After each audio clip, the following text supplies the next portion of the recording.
Welcome back to my channel. By strengthening the immune system of your orchids and creating baby orchids, you'll ensure the propagation of your orchids, encourage them to produce flower spikes, and make them bloom abundantly. I'm back with an excellent video. If you don't want your orchid to disappoint you, make sure to watch this video all the way to the end. We have an orchid that has dropped its flowers, but the flower spike hasn't dried out yet. Normally, when we see a flower spike starting to dry from the tip, we prune it above the third node, counting from the base of the spike. However, I see that this orchid spike has started to produce a baby orchid, or keiki. So what is a keiki? Keiki means baby in Hawaiian, so it actually means baby orchid. Some orchid species can be propagated through keiki. Over time, the flower spike will open its leaves and develop roots. When the time comes, this baby orchid will be taken from here and planted in a pot. Our orchid has started to produce babies in order to propagate. On my channel, there's a video about how to transfer these baby orchids to pots. I will add the video link above or in the descriptions. You can access it through the link. We will also support this orchid with the nutritional supplement that we will apply to the other orchid that has started to produce a flower spike, ensuring its healthy development. Another one of our orchids has started to produce a flower spike from the base of the leaf.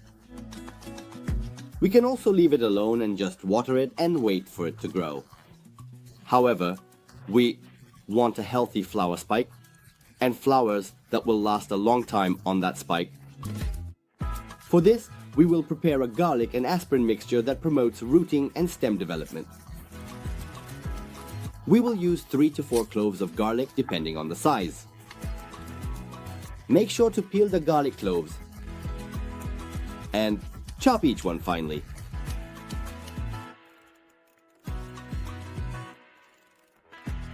Transfer the chopped garlic into a jar filled with water. Crush 1 aspirin and add it to the jar. We are using regular aspirin for this process. Don't mix it with cornstarch. Using aspirin in moderation can be very beneficial for your plants. If you add aspirin to the water you use to water your plants, you can work wonders in your garden or with your houseplants. To make the garlic and aspirin effective, let it rest for at least 2 days before using it. Now, how are we going to apply it to our orchid? Let's watch it. Fill a container with about 1 liter of water, enough for the orchid to fit in. Pour the garlic, itch, and aspirin mixture that we let sit for 2 days through a strainer. In a moment, we will dip this orchid into the mixture we prepared. Before doing this, wait for the orchid roots to be gray like this, not green. Here is our flower spike. When you see this in your orchid, make sure to do the process we are about to do. Every orchid with at least 6 healthy leaves bud will produce a flower spike. This event is a sign that your flower is healthy. I mentioned the color of the roots. If the roots are green, they have absorbed water, and the roots are green. It means satisfied. If they are gray, like this, it means they are ready to absorb water. And this is the situation we want. The nutrients we want to give are for the roots. It means to absorb a lot. We will immerse our orchid in water and wait for the roots and pine bark to absorb the mixture we've prepared thoroughly. If the water level in the container is low, you can raise it by adding regular water. Remember that orchid roots are not in soil and in their natural environments. They wrap around tree trunks, feeding on moisture from the air with their aerial roots and nutrients from the roots they attach to the tree trunk. Therefore, it's very important to nourish the roots thoroughly, just like we are doing here. You can grow your orchid, not just in a pot, but also on a log like this. After letting our orchid soak in water for about 10-15 minutes, place the pot in an empty container to allow the excess water to drain out, and wait for the water just to drain.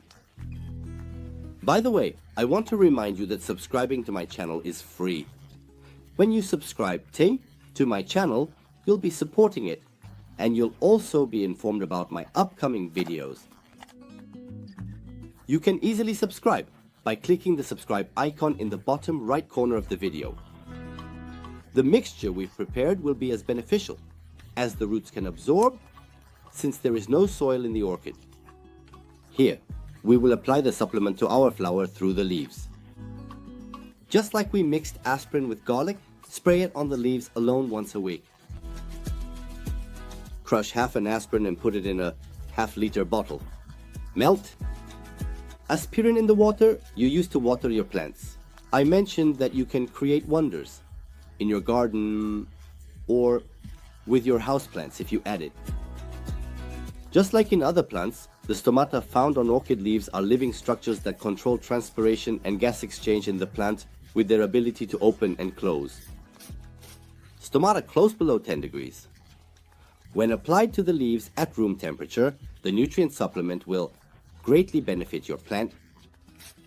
The nutrients given through the leaves will affect your plant very quickly. Do this process early in the morning so that by the evening the leaves dry out, which will help prevent leaf rot. After giving the nutrient supplement, place the orchid back in front of the window. The place it is located, make sure there's a space behind the sheer curtain where sunlight can come in. Now let's move on to our orchid that gives off a pleasant scent. Dip it into the same mixture. Wait for the roots to absorb the water and also provide nutrients through the leaves. Garlic is rich in minerals, such as phosphorus, zinc, potassium, and magnesium. Just as it benefits human health, it also strengthens the immune system of plants. Just like it does for us, aspirin helps strengthen the plant's immune system. It has been observed that the salicylic acid in aspirin activates the plant's immune system, helping it to fight off pests, diseases, and physical injuries. In just a week, the flower stem has shown rapid growth. Similarly, the leaves of our baby orchid have become more pronounced, and it continues to grow. The support we provide to our orchids is something that plants produce very little of on their own, specifically salicylic acid, when they are under stress. This small amount helps plants cope when they are under insect attack, dry, undernourished, or even facing a disease issue. Make sure to prepare the garlic and aspirin mixture every 3 to 10 weeks throughout the growing season. Share this video so that everyone can see it and leave a comment below. At the very least, feedback like a simple thank you or a suggestion, write it down. If you liked the video, don't forget to hit the like button. If you're new to my channel, you can subscribe for free to support me. Please don't forget to subscribe to my channel and activate the bell. See you in my next videos.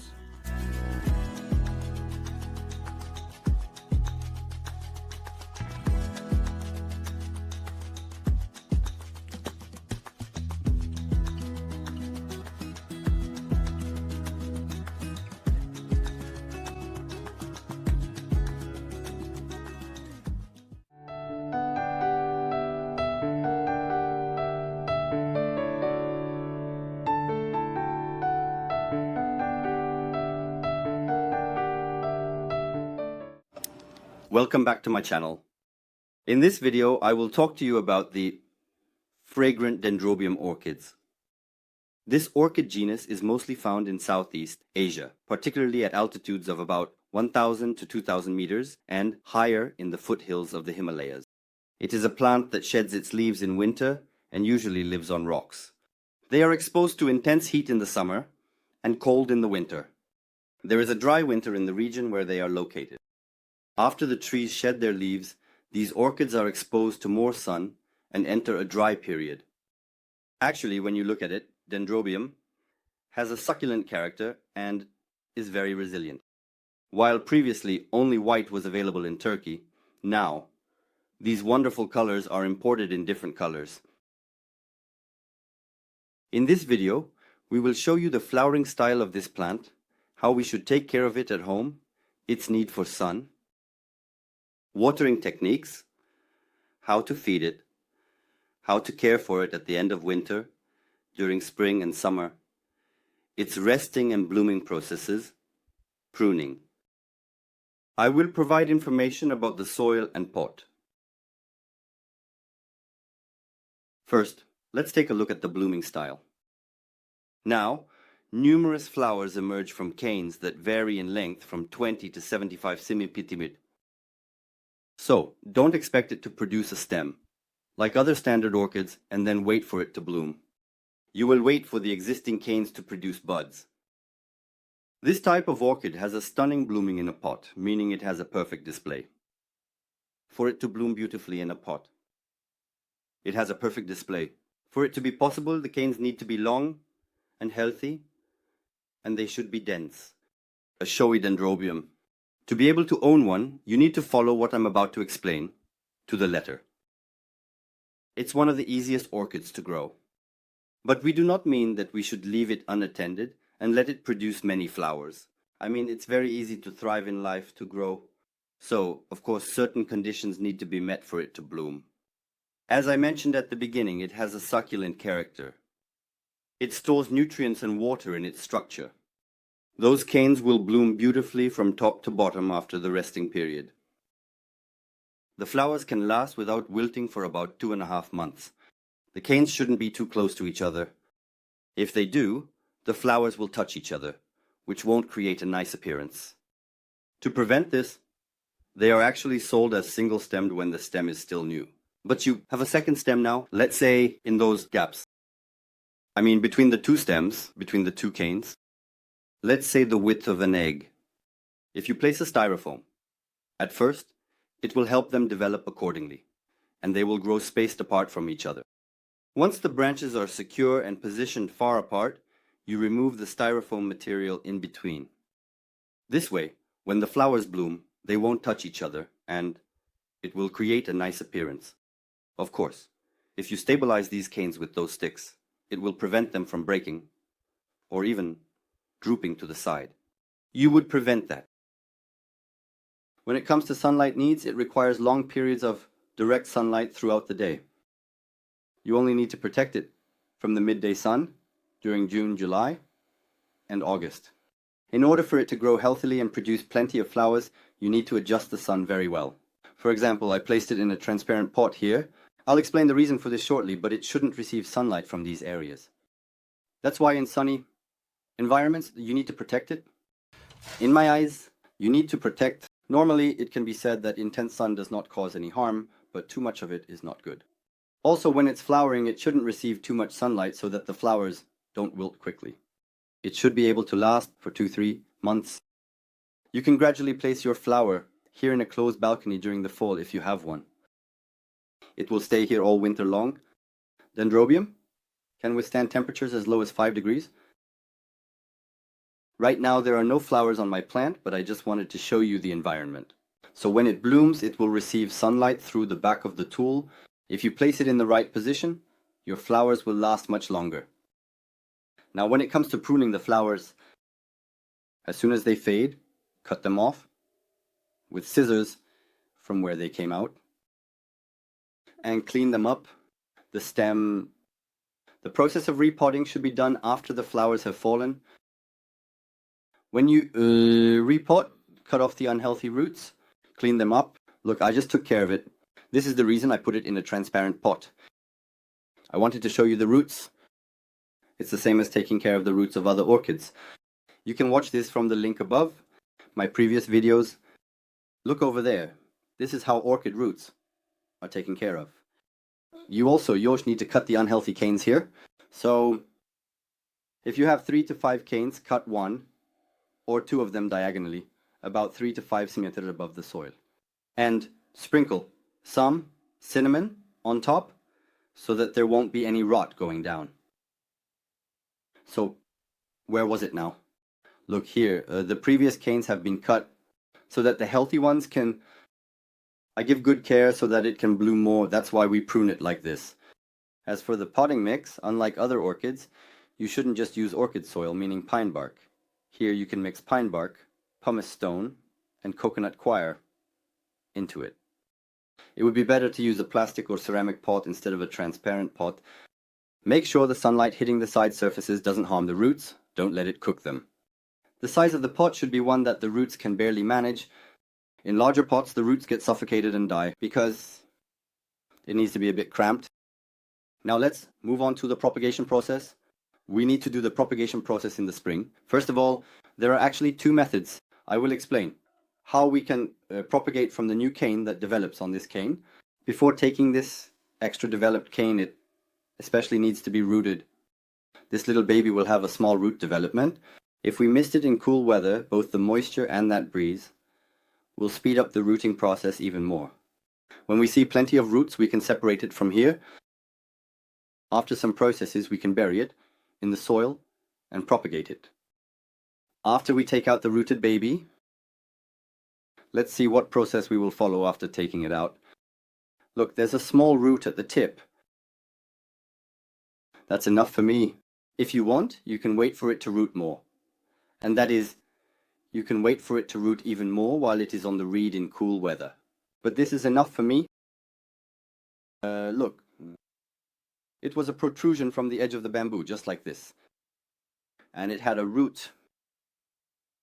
I separated this from here. We propagate it this way. We're not planting this seedling right away. As I just mentioned, we'll lay a damp paper towel at the bottom of a box with a transparent lid. And we'll place it on top of that. I'm putting a napkin right away. I'm wetting it with a spray bottle. We're laying it down like this on top. And we will close it tightly. You'll keep it closed during the day for a week so it doesn't get any air, and then take it out at night.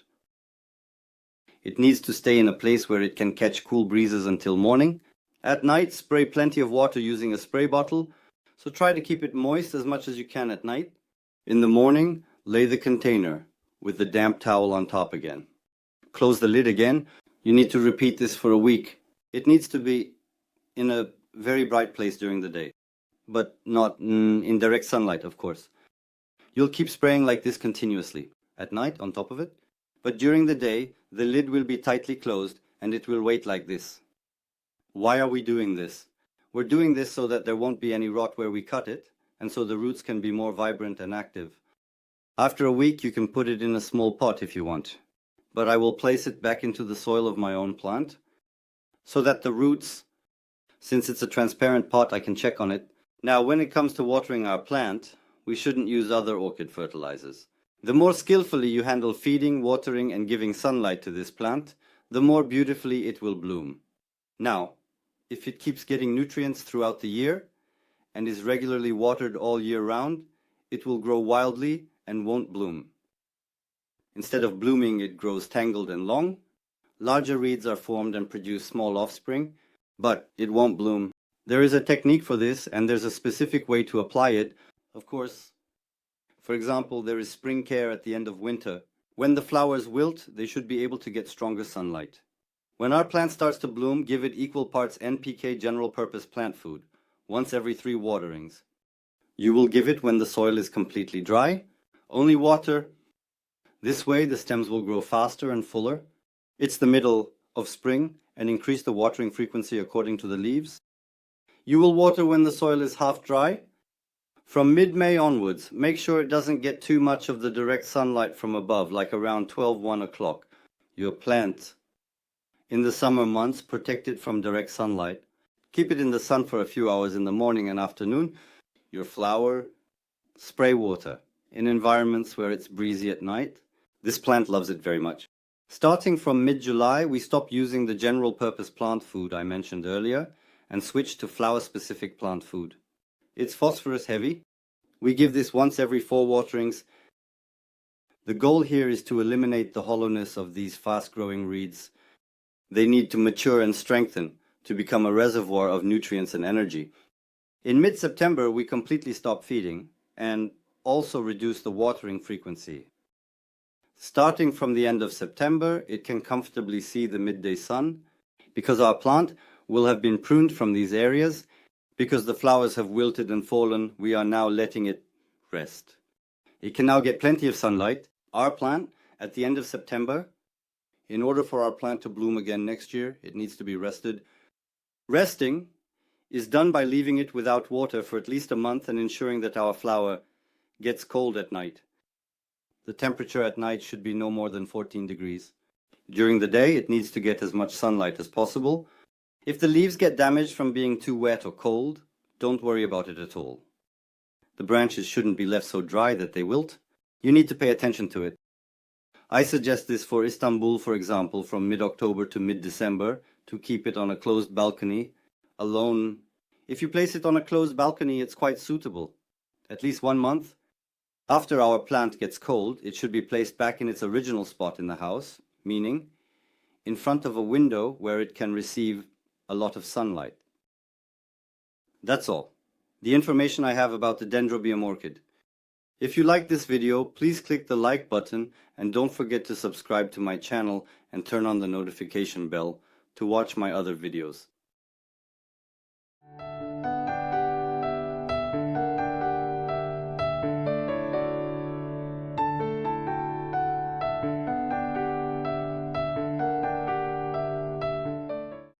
Welcome back to my channel. In this video, I will talk about how to make a decorative pot and how we can achieve a healthier orchid and take better care of it. First of all, I want to show you this orchid that has bloomed again in November. To you, I had previously cut the dried stem from the green part. I sprinkled cinnamon on it. As you can see, this part has dried up, but it's sending out new shoots and will bloom again. Yes. If your orchid starts to dry from the top after it has flowered, do not wait for it to dry all the way to the bottom. Cut it from the green part, sprinkle cinnamon on it, and your orchid will bloom again. Let's start making a pot from high pH coconut, that is coconut husk. First, we make holes where we can drain the water you see here. Because we can use the water from the coconut, first, place it on a strainer and wait for all the water to drain out. Then, you can carefully open it up and separate it using a saw or a screwdriver. First, separate it from the middle. After separating the shell, use a knife to break apart the coconut inside and remove it from the shell. Inside the shell, separating the edible coconut can be a bit tricky. It will take some effort, but we will use this outer shell to make our pot. You can put the separated coconut pieces into a container, and you can use anything for that.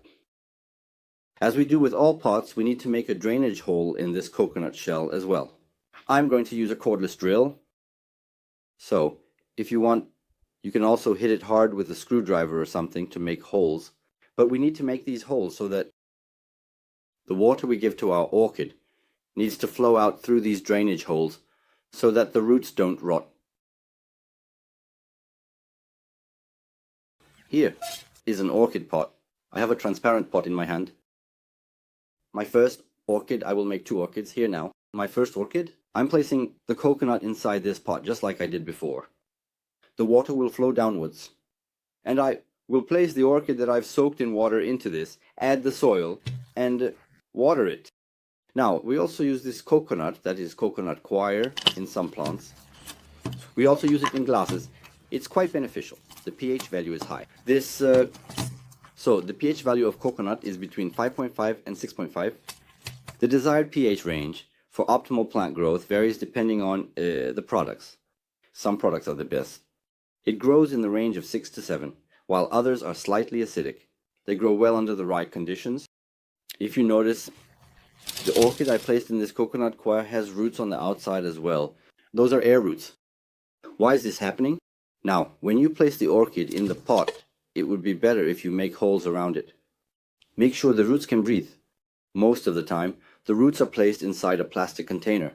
The orchid soil is poured on top, it's packed tightly, and then watering is done. When the roots can't breathe, what happens? The orchid starts sending roots upwards to breathe. As you can see, this orchid has a bunch of these air roots. Now, I won't pack it too tightly, but after placing the orchid into the coconut, I'm supporting it with orchid soil. But I'm not packing it too tightly. See, I'm especially not compressing it. By the way, I've been talking about pH values for a while.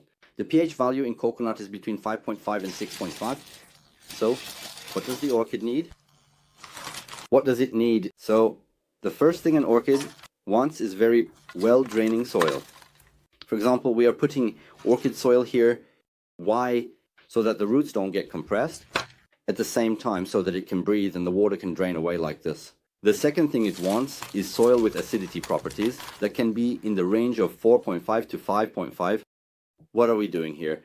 We're ensuring that the orchid gets the 5.5 pH value it needs from this or coconut husk. So we end up with both a decorative pot and the pH value that the orchid needs. So, what is pH level? In the simplest terms, the pH level in the soil carries about the same meaning as blood pressure does in humans. Just as high or low blood pressure in humans is closely related to a person's health and nutrition, high or low pH value of the soil affects plant growth. In other words, an unbalanced pH value affects the nutrient uptake by plants. In other words, no matter how much vitamin you give or how much you water it, its roots will rot after a while. You might be wondering why your orchid isn't blooming or why it looks neglected. So, even if you don't make a pot out of coconut or coconut shell, at least try to find in coconut coir. You can mix a little of this orchid soil into it, not too much. Look, just a little, because the roots need to breathe. As you can see, it's quite decorative. We've got a nice pot. Now, all that's left is watering. I will give it vitamin-enriched water. I will water it like this once a month. My orchid, let's call this vitamin-enriched water fertilization for the plant. To be able to absorb this, the pH level of the soil layer in the capillary root area needs to be suitable, so that the vitamins and fertilizers you give in the water can be easily absorbed by the plant's leaves and flowers.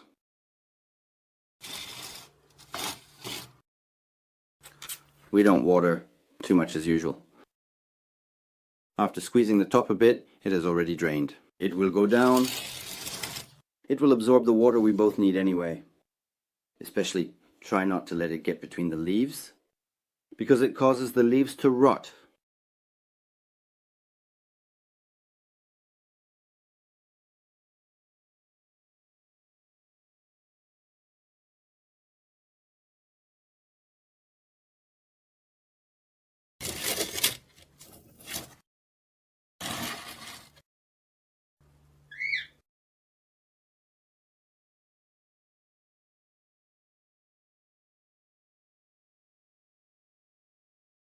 Now let's move on to our second orchid. Here, I will particularly touch on root care. By the way, I want to mention that root care needs to be done between September and November. The brown sections on the upper part of the roots. You need to prune the areas. The green roots should stay. After doing the root care, we dip it in water 2-3 times and then place it in the most suitable pot we can find. We will place it inside a coconut again. So, why do we say between September and November? For this reason, our orchid is blooming, but as we head into winter, the flowers are starting to wilt. Since it's wilting, it's starting to regain some of its energy. Then we can do the root care. We won't have any problems. Now, look, I'm gently pulling the roots with my hand. If the fine root inside comes out in a strip and the surrounding sheath separates, then it's definitely dead, meaning it has rotted. That root... Look, for example, I'm gently pulling this with my hand. It's separating. Since this is a rotten root, we will cut it off. When you're making the cut, pay attention to this. If green appears, do not go any further. So this is a healthy root. Just trimming the tip will be enough.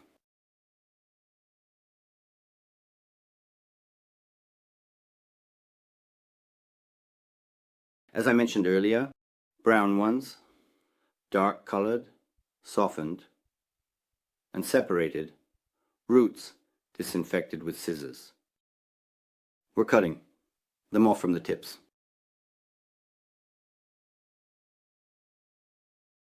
The roots of this orchid are actually looking quite healthy because it hasn't been overwatered. There are some minor issues that have not rotted. We cut them out. This root care is now finished.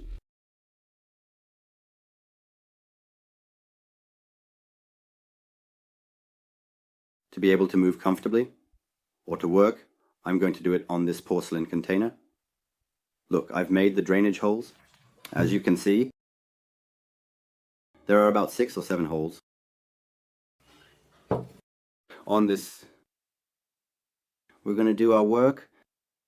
We'll secure it at a certain height in our hands without damaging the roots.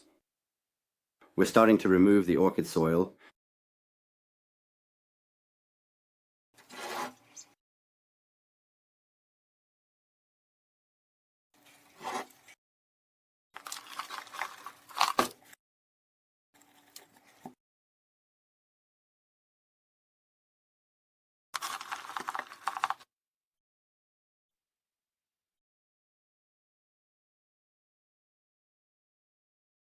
Just like I did with the previous orchid, I'm doing a little watering with my vitamin-enriched water. I'm not doing too much. I'm not overdoing it because it's already November.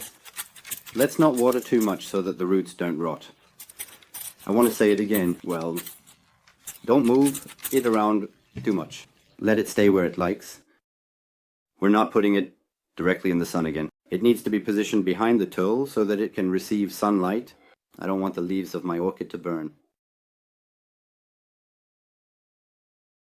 As you can see here, there are 2 or 3 air roots. I left them outside. With this pot, we're providing the necessary pH level for our orchid, and we're also achieving a decorative and nice appearance.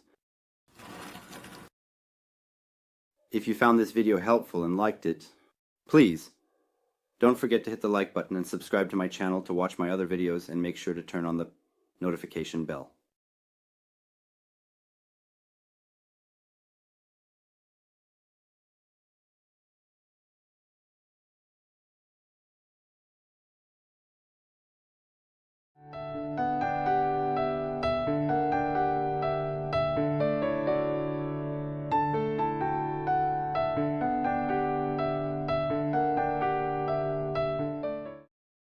Welcome back to my channel.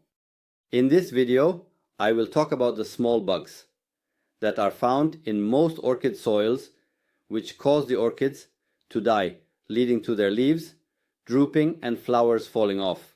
And how do we get rid of these bugs? This orchid is one that I got from a florist. I usually change the soil of the orchids I get in my hands before the flowers wilt.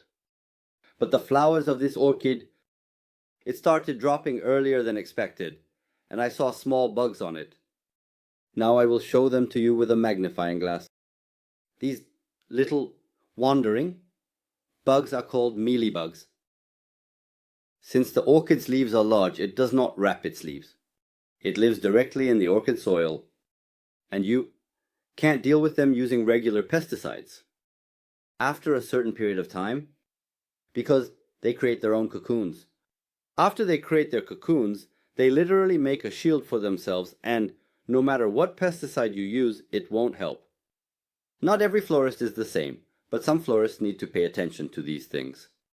In other words, if they put used orchid soil at the bottom of these mealybugs that are transmitted from other plants will come home with your orchid.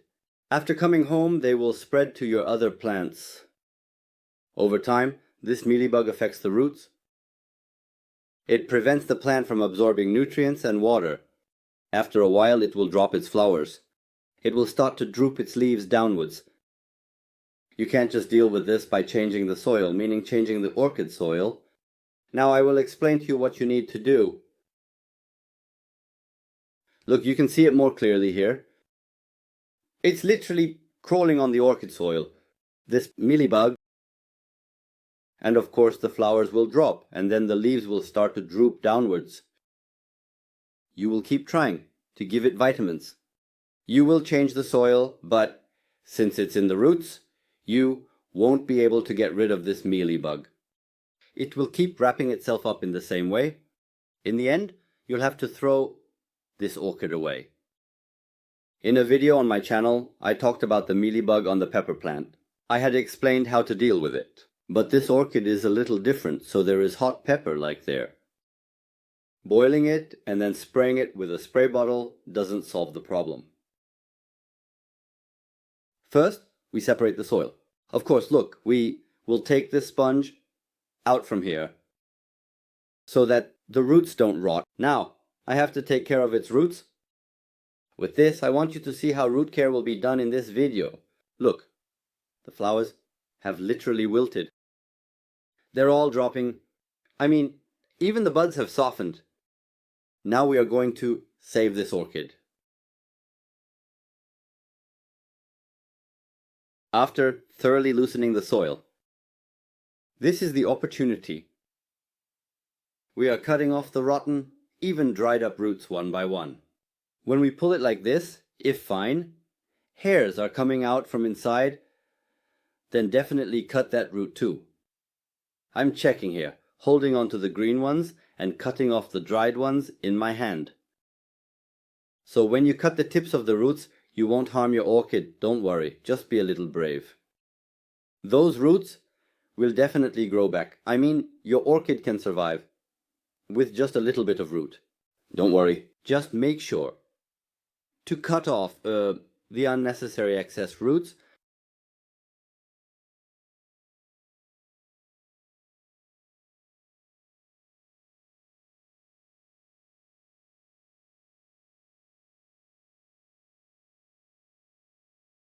These hard, dried ones are the aerial roots that are already up above. I'm cutting those too. New ones will come out anyway. If necessary, all the roots are cut off.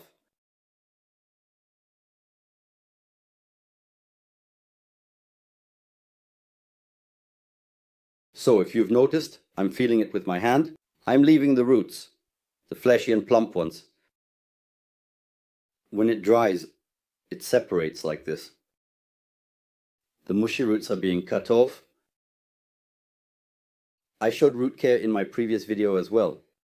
At least you can see it here up close. Taking care of the roots isn't that hard.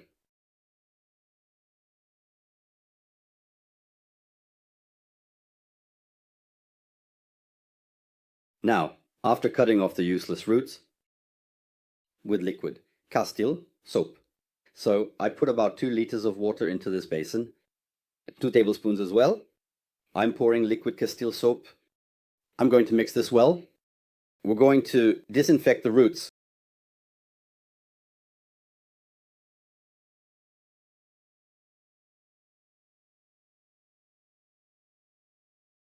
We're dipping the orchid roots into this mixture of liquid Castile soap and water, and we're gently cleaning the soil off and making sure to remove anything that would allow the mealybug to survive.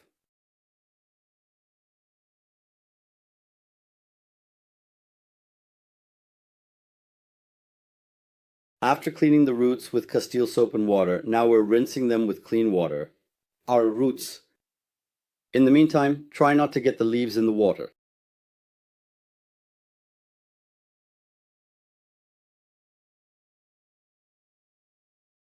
As you just saw, my leaves got a little wet. Now I'm going to dry them with a paper towel. So we shouldn't get these leaves wet. Then the leaves start to rot.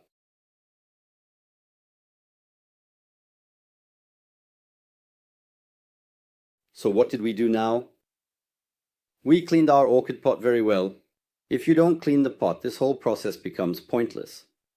Make sure to check the orchid soil you purchased. It shouldn't be damp. As you can see right now, it should be dry, and there shouldn't be any small mealybugs on it. This will do the same thing. So, the orchid soil you bought can also kill your own orchid. Pay attention to these. In fact, if you can check the orchid you're going to buy, pull out an orchid soil from the middle, take a look. Is there any mealybug on it? Because it can also spread from other orchids or plants in the same environment. This is a mealybug. Now we place our new orchid soil here abundantly into the pot, and once you place it, press it down. All the roots of your orchid need to be covered with this orchid soil and press it down well. Another reason for this is so that your orchid doesn't droop its head down. Let it stand upright, that is, squeeze it from all sides. Press it down well.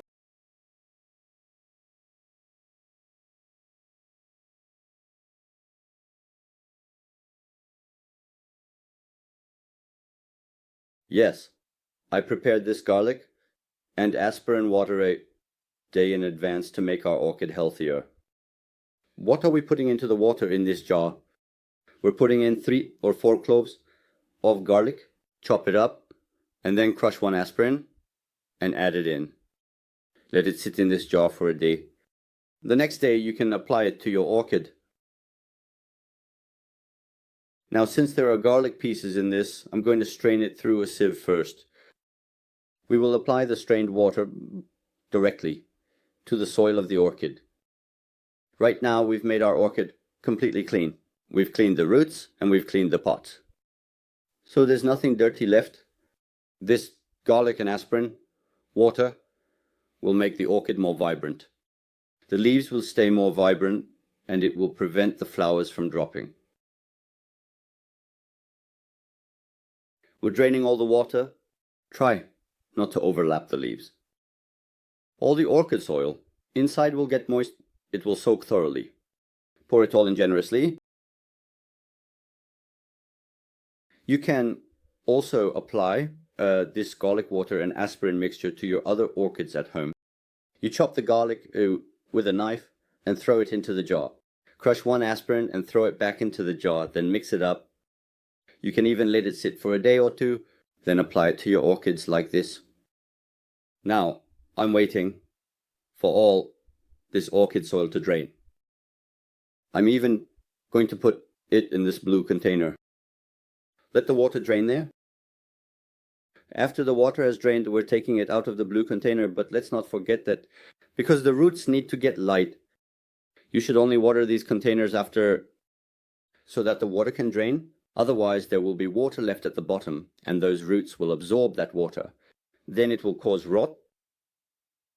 Now we've saved this orchid. There's no trace of the flowery plant issue anymore because we put it in a clean container, added new soil, and disinfected it. Now, after 2 days, we poured all the water we prepared earlier with the orchid vitamin into it. Into our orchid, we're going to do that process. You probably add about a capful of orchid vitamin into 1 liter of water. Pour that water onto the orchid soil. Make sure all the orchid soil is thoroughly soaked. Do this process once a week. Either put the whole pot into a basin, make sure all the soil is thoroughly soaked, or pour it over the top. But do it once a week. With orchid vitamin, look how your orchid is going to bloom. How will it stay alive? If you like this video, don't forget to hit the like button and subscribe to my channel to watch my next videos, and make sure to turn on the notification bell.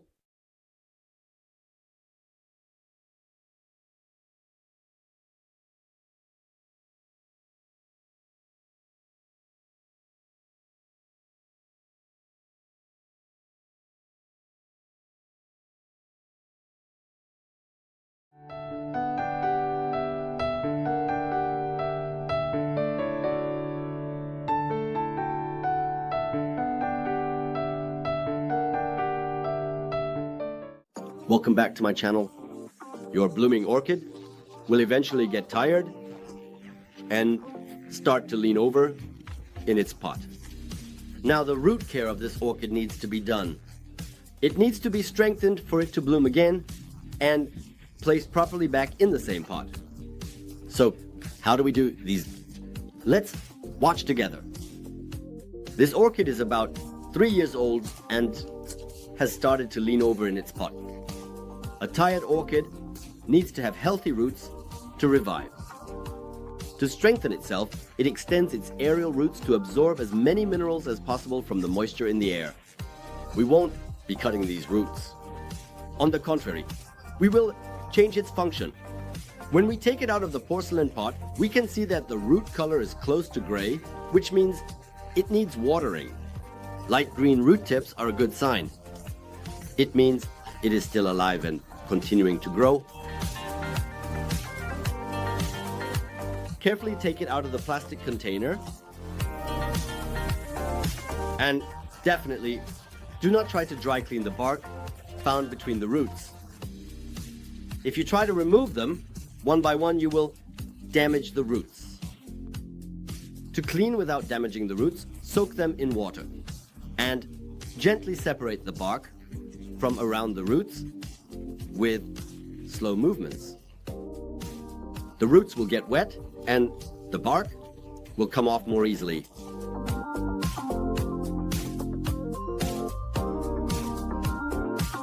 As the roots absorb water, they start to turn dark green. The bottom of the pot is completely surrounded by roots. As we try to remove these barks from here, the roots get damaged and damaged roots will rot over time. If the orchid soil is tightly stuck to the roots, it would be better to soak it in water for about 10 minutes to help loosen the roots. After soaking the orchid in water, you can shake it like this to help the bark come off.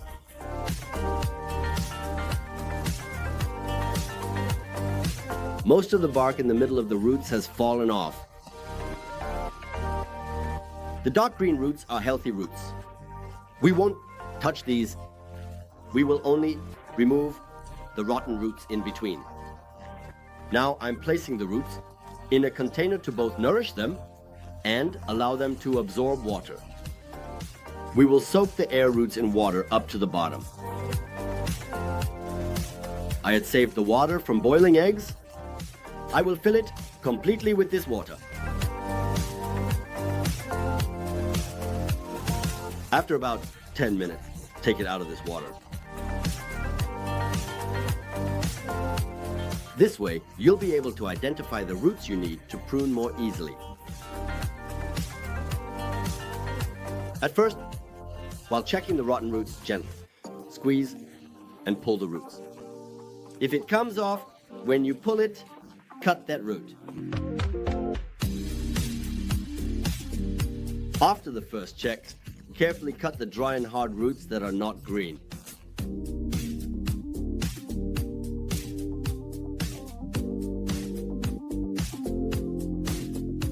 We don't touch the green ones. However, the bottom of this root is green, but the part after halfway is dry. Cut this one too. Completely cut off the dry ones.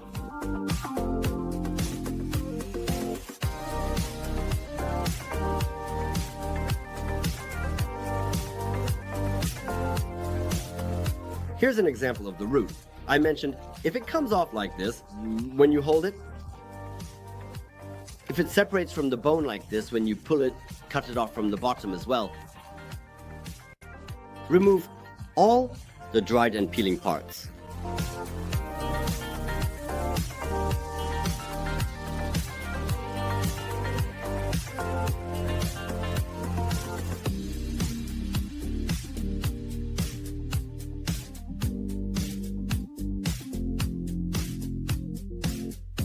We've done our full cleaning. These are air roots. However, I will put some of these inside the pot. What's important here is to correct the tilt at the top. This way, we will ensure it stands upright. Gently straighten it out like this. If you do this without thoroughly soaking the roots, they will break. Right now, the roots can easily bend because they are moist. Pour the garlic and aspirin water that we prepared a day earlier into the boiled egg water we just used. I will explain how we prepared this garlic and aspirin water shortly. Dip the cleaned roots of your orchid into this water. Let it soak in this water for about 10 minutes. Moisten the air roots with drinking water to gain flexibility. A well-cared for orchid blooms every 6 months. During the blooming phase, it expends a lot of energy and it needs to gather energy again to bloom next time. This mixture will speed up your orchid's energy recovery, which encourages it to produce flower spikes. After taking care of the roots and providing the necessary minerals to the orchid's roots, we can replant it in its pot. We will extend some of the aerial roots, which have a flexible structure, by wetting them beforehand, into the pot. From now on, they will continue their development by absorbing the water in the pot. I'm not using new orchid soil. If there are no mealybugs or fungi on it, you can use the old one. I will add the video about mealybugs on orchids from the link above or in the description. You can access it from the link. Fill all the gaps. Fill it up completely.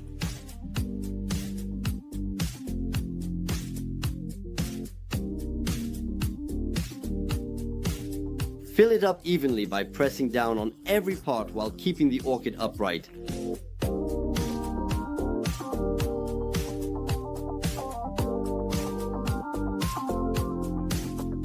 I'm putting the orchid back into the porcelain pot to help it retain moisture in its roots. The roots have absorbed the water well. The color is dark green. It will stay in this pot for about a week. The minerals we provided will nourish the orchid for a week. Our orchid, which was previously toppled over, is now standing more upright. As for making the garlic and aspirin mixture, I'm using 2 large cloves of garlic here. Chop the garlic finely.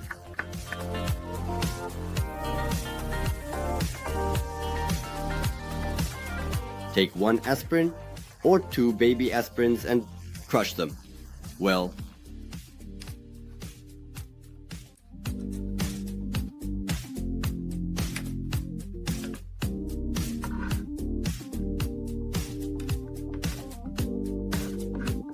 Transfer the garlic and aspirin into a jar filled with water.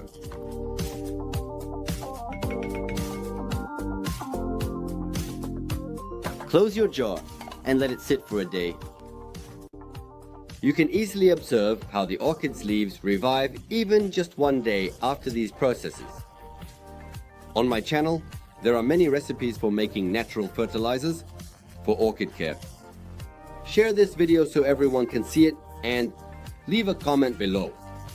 At least some feedback, like a simple thank you or a suggestion. Write it down. If you like the video, don't forget to hit the like button. Don't forget to subscribe and activate the bell to learn the next stages of this orchid and support my channel. See you in my next videos.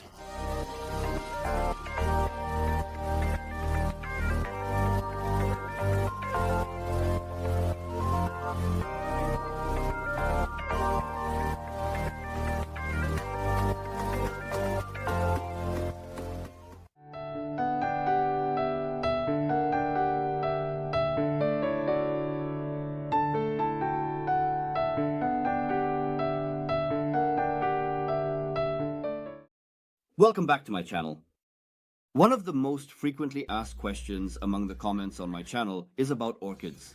When the leaves droop and soften, how do we bring them back? Related to this, in this video I addressed this topic. The orchid you see in my hand had its leaves drooping quite a bit and wrinkled about 10-15 days ago. With a simple mixture I shared in my previous videos, I was able to bring this orchid's leaves back to a healthy state in just 10 days.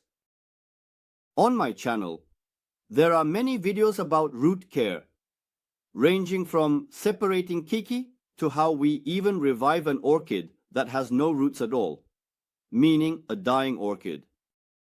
I will add the links to these videos in the descriptions. Now let's watch together how we brought this orchid to this state.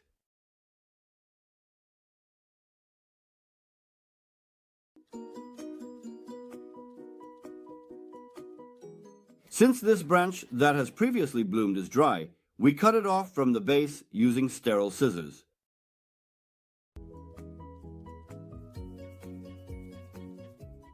Since the cut area is dry, we do not need to apply cinnamon powder. If there are any dry aerial roots remaining above the orchid soil, cut those as well. When we look at the roots in the soil, we can see that there are plenty of roots. The more roots, there are, the healthier your orchid will be. Here, the roots are light green in color and appear to be weak. There are no black roots, so that means we don't need to do any root care. The leaves look shriveled and wrinkled. Now, how do we revive them? How do we restore the orchid to its former state? Let's watch together. Here, I'm preparing a simple mixture to revive the orchid. I will use this mixture on my orchid whose leaves have wilted after it has rested. First, we finely chop 3 to 4 cloves of garlic.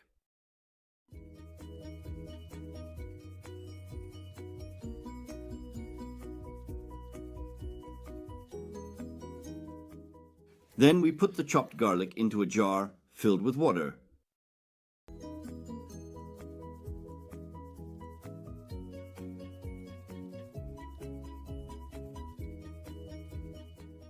Now crush 1 aspirin thoroughly and transfer it into the jar.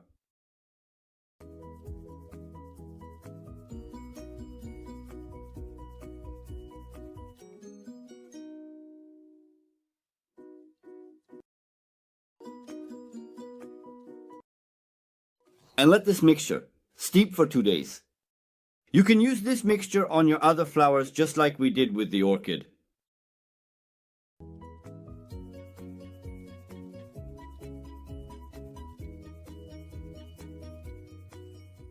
We pour the mixture we prepared into a container.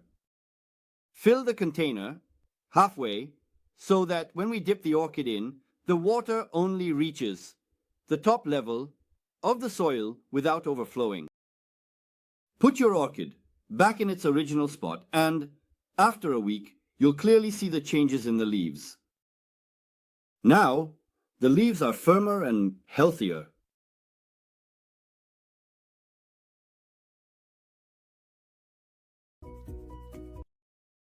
It seems that most of the water we put into the container has been absorbed by the roots and transferred to the leaves.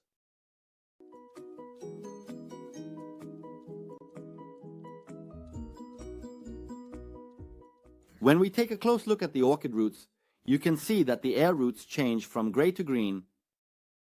We managed to get these roots to absorb water without watering from the top. When we look at the color and structure of the roots inside the pot, the roots are dark green, hakchuk, and filled with water. So, the roots are nicely swollen. Now that our orchid has reached the desired condition, the next step we take is very important. I definitely didn't touch the roots of my orchid, and we only soaked the leaves in a mixture of garlic and aspirin for a week to help them return to their former state.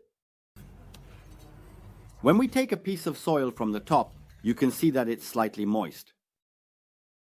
Thanks to this moisture, the air roots also got their share. This is a good thing. What's important is that this neck area, where the leaves start to emerge, should not get wet. If it gets wet, these leaves will start to rot. Since our orchid has absorbed water for a week, we will pour out the remaining water in the container and let our orchid rest. The moisture in the orchid soil will keep our plant alive for a long time. I'm not exaggerating. Even if you don't water it for a month, that's enough.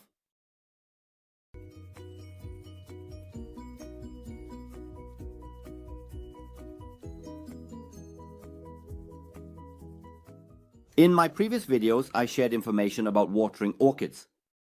To water regularly, you need to look at the color of the orchid's roots. If the root color is green like here, never water it. When does the root color change? If it turns gray, that's when you need to water it. Even if you water from above, it is not a problem.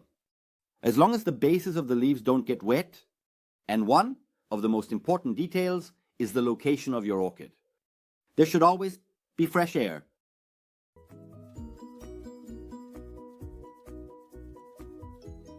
After 10 days, you can see that the leaves of our orchid are as vibrant as they were on the first day.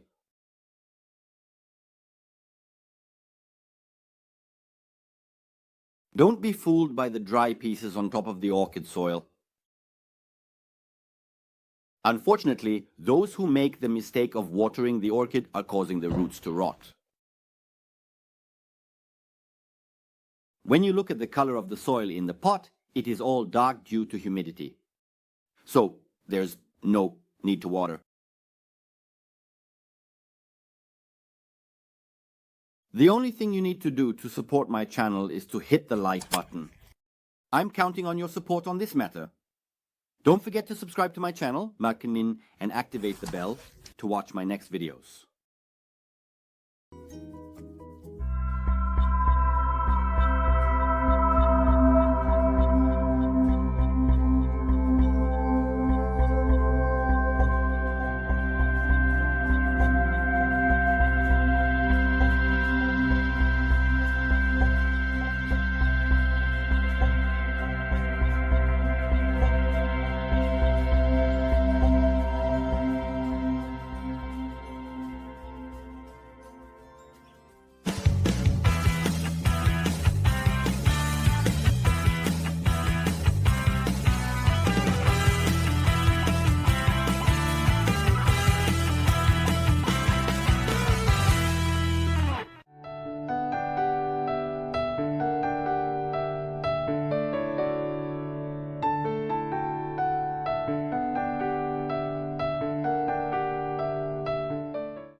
Welcome back to my channel.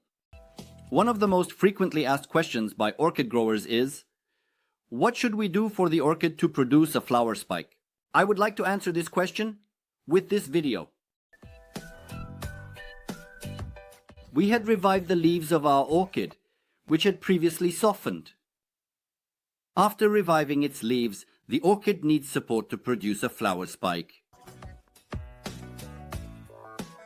So, what should we do for your orchid to produce a flower spike? Let's watch together. First, we cut the dried stem of our orchid from the base with a sterile pair of scissors.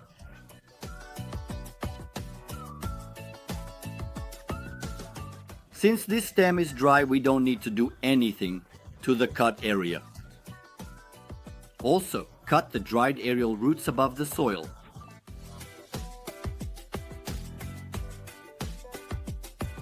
If you look at the color of the roots in the soil, they've turned from green to gray, which means it's time to water. Here, we will prepare a mixture of garlic and aspirin to revive the leaves. Chop 2-3 cloves of garlic into small pieces.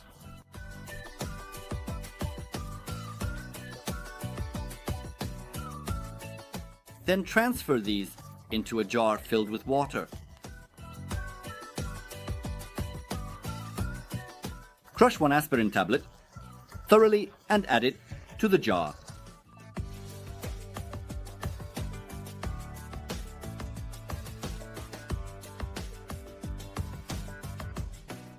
Let this mixture sit for 2 days.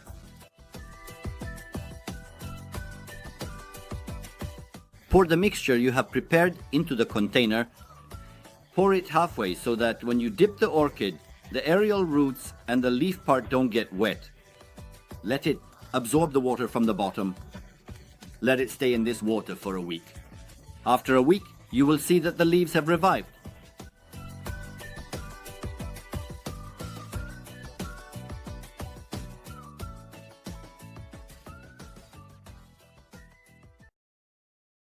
When it's time for the next watering, meaning when the root color has turned from green to gray, you can take action to encourage it to produce a flower spike.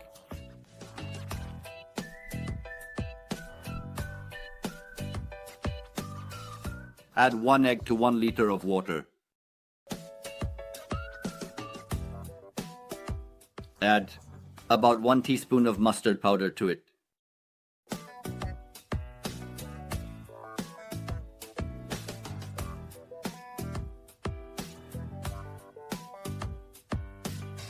Boil the mustard powder and the egg. After boiling, let it cool.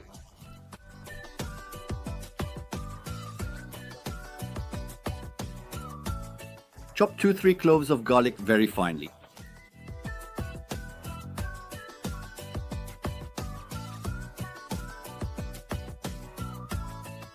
Again, crush 1 aspirin tablet thoroughly.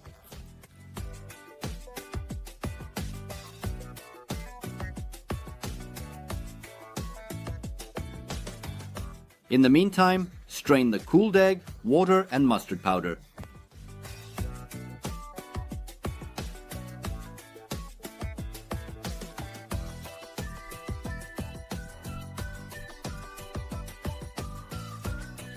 Dilute 1 cup of the egg water and mustard powder mixture with 1 cup of water.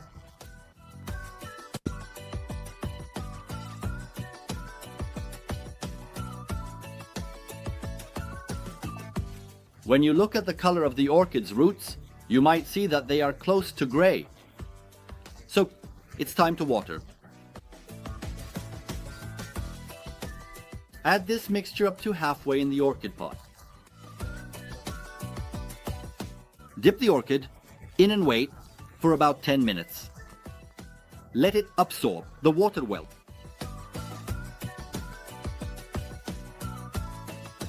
You can even see that the air roots are absorbing water.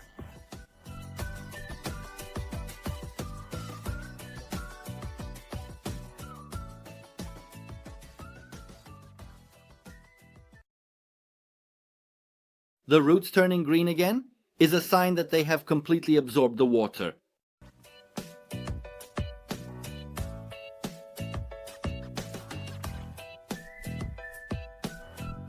Gently refill the water in the pot.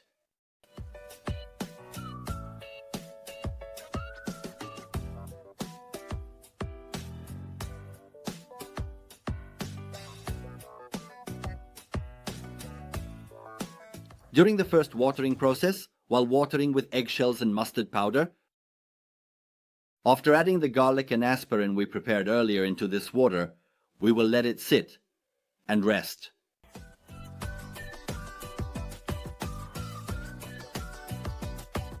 When the root color of the orchid turns gray again, it is time to water it with eggs.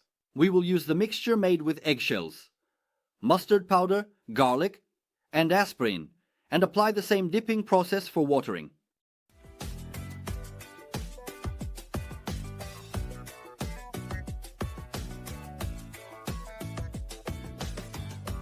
After reviving the leaves of my orchid, I did this for about 3 months. And it took a total of 4 months for my orchid to produce a flower spike and for the buds to form. During this time, I took care of the roots and didn't disturb my orchid. Since I didn't overwater, there was no rot in the roots. It continued to develop in the same pot. If I had put it in a bigger pot, it would spend its energy on root development and would struggle to produce a flower spike. It stayed in the same spot all the time. I didn't change its place. It saw as much sun as possible during the day, but it saw the sunlight filtering through the sheer curtain without direct contact with the burning sun.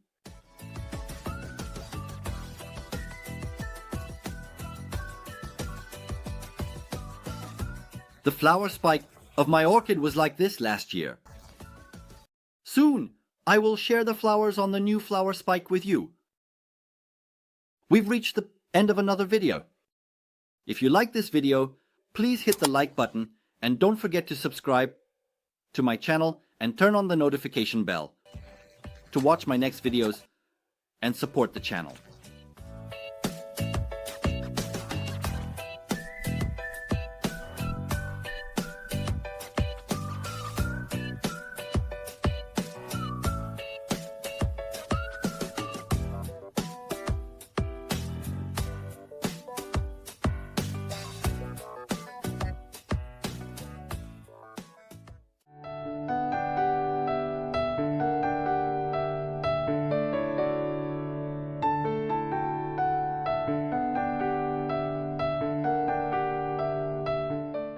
Welcome back to my channel. Anyone who grows orchids should definitely watch this video until the end. There are essential care tips that should be applied in orchid care. If you apply these, your orchid will continue to bloom and maintain its vibrant appearance. Now, let's talk about what's necessary to keep your orchid healthy and vibrant from day one. What are the 7 essential care rules? Let's watch together. You bought a watering can or received an orchid as a gift. This orchid, dressed up like a bride, will maintain its freshness for about 2 weeks. After 2 weeks, you need to start taking care of it so that your orchid continues to stay alive. Remove its decorations and place it in a transparent container where you can see the roots. Don't throw away the old pot. We will use seeds for watering. It's more suitable for your orchid to be in a transparent container so you can monitor the light exposure of the roots and the timing of watering based on the color of the roots.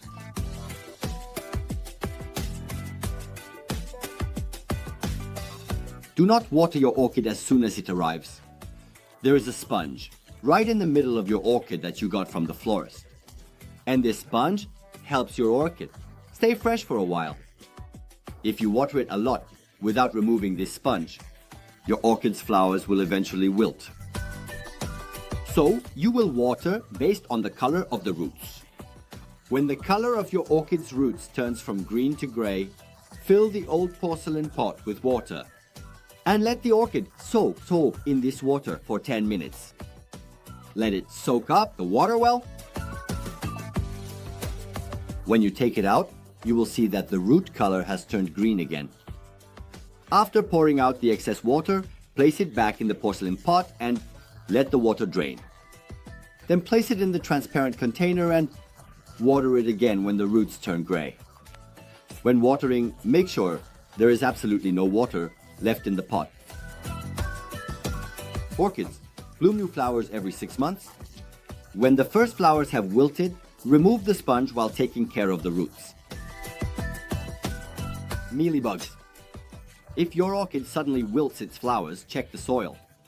It could be due to the soil being too moist and mealybugs that have spread from other plants. These mealybugs crawling on the surface of the orchid soil suck the sap from your flower, and eventually your orchid will die. I had prepared a video on how to clean this. I will add it from above, and in the descriptions you can watch this video from the link. Drooping leaves. How do you restore your orchid's vitality if its leaves start to droop? Chop 3-4 cloves of garlic finely. Transfer it to a jar filled with water. Crush 1 aspirin and transfer it to the jar. Let this mixture steep for 2 days. Fill the mixture you prepared up to halfway in the orchid pot. Don't fill it all the way, so when you dip the orchid in, the water is only at soil level. Put your orchid back in its old spot, and after a week, you'll clearly see the changes in the leaves. For this process, it's essential that the orchid has a lot of roots. It should be at least as much as in the video. If it has fewer roots, wait for 2 to 3 days instead of a week. Don't leave the remaining water in the pot, pour it out. Should it be in the sun? Never. Place your orchid in direct sunlight. Place it in a bright spot where it can receive sunlight through a sheer curtain. If you position it this way, the leaves won't burn and will stay vibrant. The leaves continue to nourish your flower, causing orchids to bloom. An orchid blooms every 6 months. The orchid, which expends a lot of energy while blooming, now needs to gather energy to produce new flowers. During this period, you should nourish your orchid to help it bloom again. Put an egg in a container filled with 1 liter of water. Add 1 teaspoon of mustard powder to it and bring it to a boil. After boiling, let it cool. Strain this mixture. Add 1 cup of water to a cup of the eggshell and mustard powder mixture. And dip your orchid into this water. Let it sit for 10 minutes. Then strain this water and fill it back into the old container. Finally, chop 2-3 cloves of garlic. Crush 1 aspirin. Throw this into the water. And for the next watering, use this water. With this mixture, you will provide the minerals and energy that your orchid needs. Do this process once a month. Feeding through the leaves, orchids love humid environments. In our homes, we often lack this humidity. If you want to have a healthy orchid, you can occasionally wipe its leaves with a damp cotton ball. A more effective method is to take a cup of freshly brewed tea and add it to half a liter of water. Fill a spray bottle and water your orchid, avoiding the flowers. Do this process once a week. After 3 weeks, you will see noticeable improvements. The composition of tea contains many minerals necessary for the development and growth of orchids. A large amount of nitrogen, potassium, and other elements. It will help the orchid roots grow quickly. Potato fertilizer. Another fertilizer you should apply every 15 days is potato. Cut 20 grams of potato, blend it with 1 liter of water. Strain it and fill the spray bottle. Apply every 15 days for only 1 month. Wait for 1 month and then apply it again every 15 days for 1 month. The orchid will rapidly develop from the cells in its leaves. Don't forget to spray under the leaves. Potato fertilizer will help keep your orchid healthy. In a short time, your orchid will be more vigorous. The calcium and potassium that the orchid needs for growth can be found in potatoes. It especially encourages the rapid growth of the roots. It contains a small amount of natural acid. This acid helps the plant recover quickly. It also cleans harmful fungi and insects. Apply it in the mornings so that the pores under the orchid leaves are open in the coolness of the morning. It absorbs the minerals more easily. So make sure to spray under the leaves as well. Especially water in the mornings so that the orchid leaves dry by noon. This way, the water dries up and it won't cause the leaves to rot. You can see that it will give you a new leaf within 2 weeks. If you follow these rules I've mentioned, your orchid will always stay lively and will produce a new flower spike every 6 months, blooming beautifully. You don't need to do anything else. If you want to watch other orchid care videos on my channel, I'll add them above and in the descriptions. You can watch it from the link. Share this video so that everyone can see it. And leave a comment below. At least a simple thank you or a suggestion as feedback. Write it down. If you liked the video, don't forget to hit the like button. If you're new to my channel, don't forget to subscribe and turn on the notification bell to support me. See you in my next videos.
Welcome back to my channel.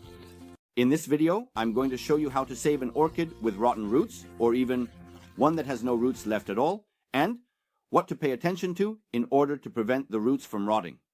I will explain them. Here, I am preparing a simple mixture to revive the orchid. I will use this mixture on the orchids whose root care we will do shortly. First, we finely chop 3 to 4 cloves of garlic.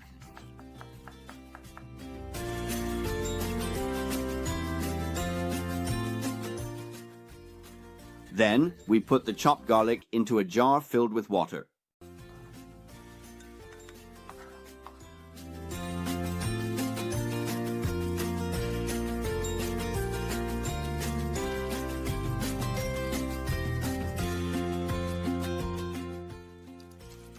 Now, after crushing 1 aspirin and adding it to the same jar, we need to let this mixture sit for 2 days. You can use this mixture on your other flowers at home, just like we do with the orchid. Using this mixture once a week will be sufficient. You'll see quite a difference in your flowers as well.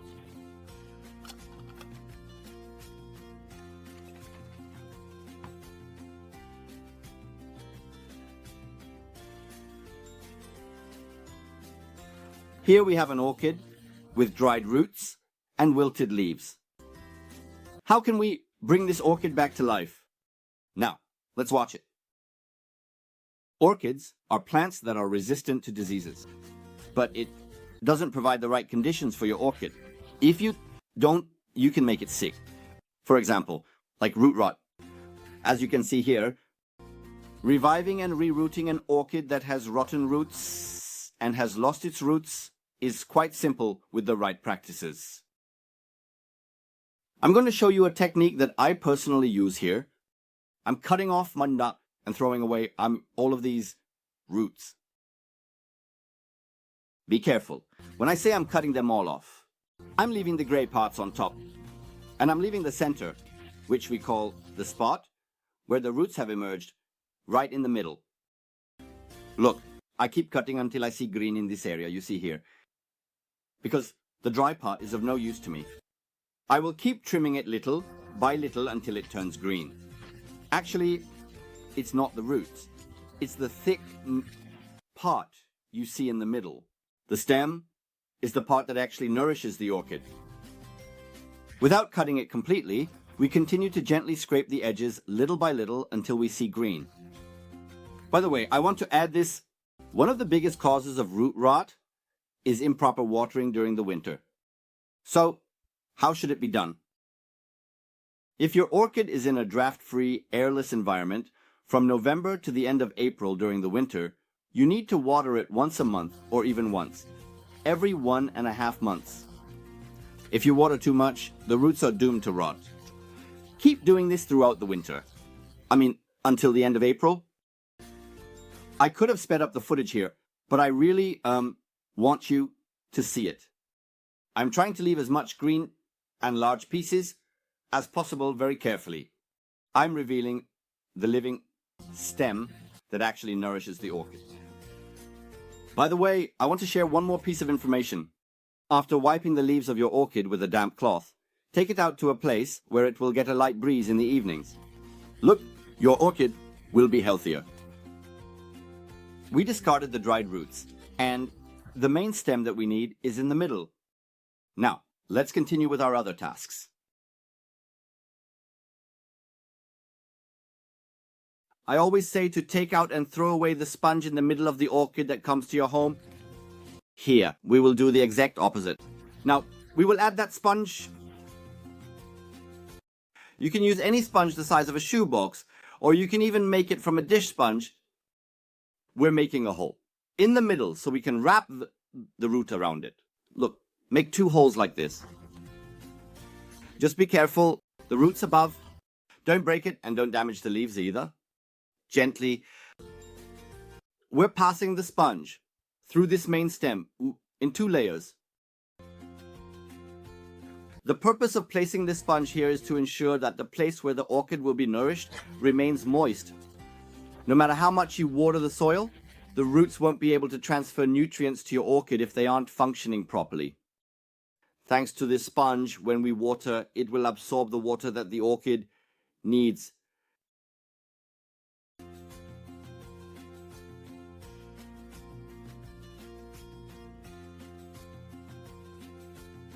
Now, we strain the garlic and aspirin water that we prepared and let sit for 2 days, separating the liquid.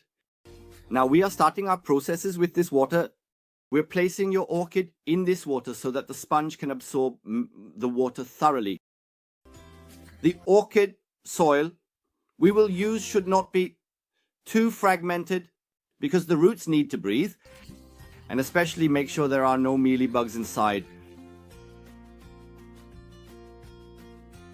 The process we will do here is only when we water. We're doing a process to prevent the water inside the sponge from evaporating too quickly and to keep the orchid stable. So we will compress the roots. We're not doing something like making holes in the pot for air to get in. The goal is for the orchid to be able to recover within a certain period. And now we're also soaking the orchid soil again with this garlic water. We're soaking it completely. We do this process every 2 days. Look, do this process every 2 days for about a month. But make sure all the water drains from the bottom.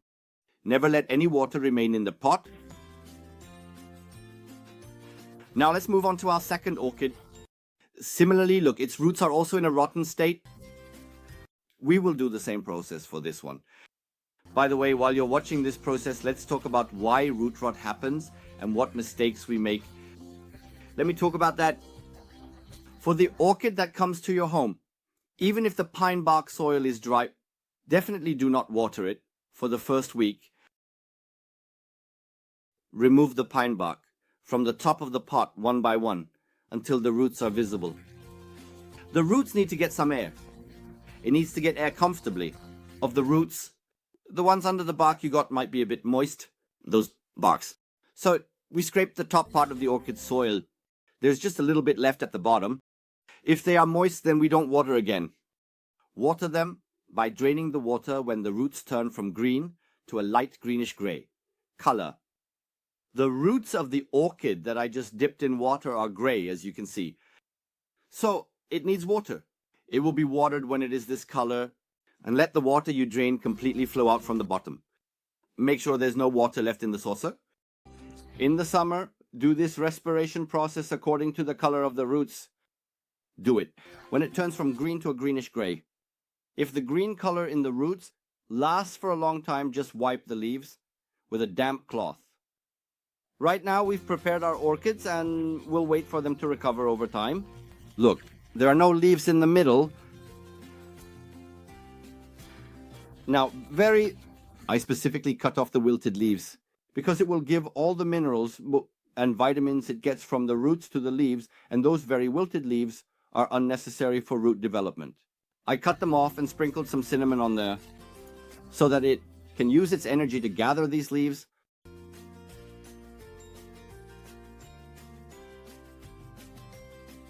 And this is the condition of our orchid after a month. So the leaf that was drooping earlier looks a bit more vibrant now. And if you notice, there's a new leaf formation in the middle, and it looks more vibrant and lively. Leaves, I'm going to make some small holes in this pot so that the orchid's roots and soil can breathe. I recommend you do this as well. This is my other orchid. My budgie ate its leaf. But still, there's no problem. If you notice, there's another leaf that has come out in the middle. The other leaves couldn't recover. I can cut them even more.